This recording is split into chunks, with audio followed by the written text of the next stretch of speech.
কোটা সংস্কার আন্দোলনের 6 শিক্ষার্থী নিহতের ঘটনায় গণবিজ্ঞপ্তি দিয়ে সবার কাছে তথ্য উপাত্ত জানতে চাইবে বিচার বিভাগীয় তদন্ত কমিটি। এরপর তথ্য ও ছবি বিচার বিশ্লেষণ করা হবে। তদন্তের প্রয়োজনে ঢাকার বাইরে যেতে পারে তদন্ত কমিটি। বিস্তারিত শাকের আরজুর রিপোর্টে।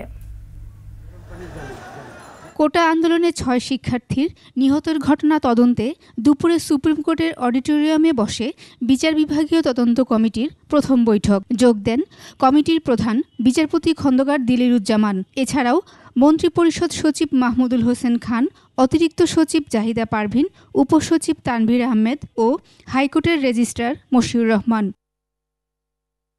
বৈঠক শেষে কমিটির প্রধান জানান, তদন্ত কমিটি গণবিজ্ঞপ্তির মাধ্যমে নাগরিকদের কাছে থাকা ছবি, তথ্য, অডিও, ভিডিও চাইবে। ইতিমধ্যে কমিশন তাদের কার্যক্রম শুরু করেছে। তারই আলোকে আমরা আজকে কমিশনের প্রথম মিটিং করলাম এবং আমরা বিভিন্ন নাগরিকদের কাছে গণবিজ্ঞপ্তির মাধ্যমে তাদের কাছে যে সকল তথ্যাদি আছে সেগুলো আমরা আহ্বান করব।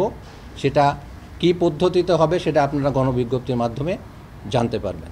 কোটা আন্দোলনে নিহত 6 শিক্ষার্থীর বিষয়ে আপাতত তদন্ত চলবে। তথ্য উপাত্তের প্রয়োজনে ঢাকার বাইরে যাবে কমিটি। পরবর্তী ঘটনাগুলো প্রজ্ঞাপনের পরে হয়েছে, সুতরাং এখন পর্যন্ত এই 6 জনের ব্যাপারেই বলা আছে। একটা অস্বাভাবিক অবস্থা বিরাজ করছিল, কারফিউ ছিল, ছুটি ছিল, যার কারণে তাৎক্ষণিকভাবে সেখানে পৌঁছানো সম্ভব হয়নি।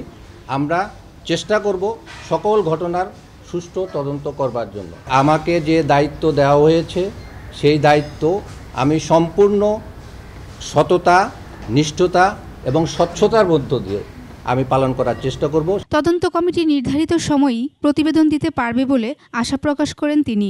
গত 16 জুলাই হাইকোর্টের বিচারপতি দিলিরুজ্জামানকে একক করে এই কমিটি গঠন করে দেয় সরকার। শাকের আরজু, 21 টেলিভিশন, ঢাকা।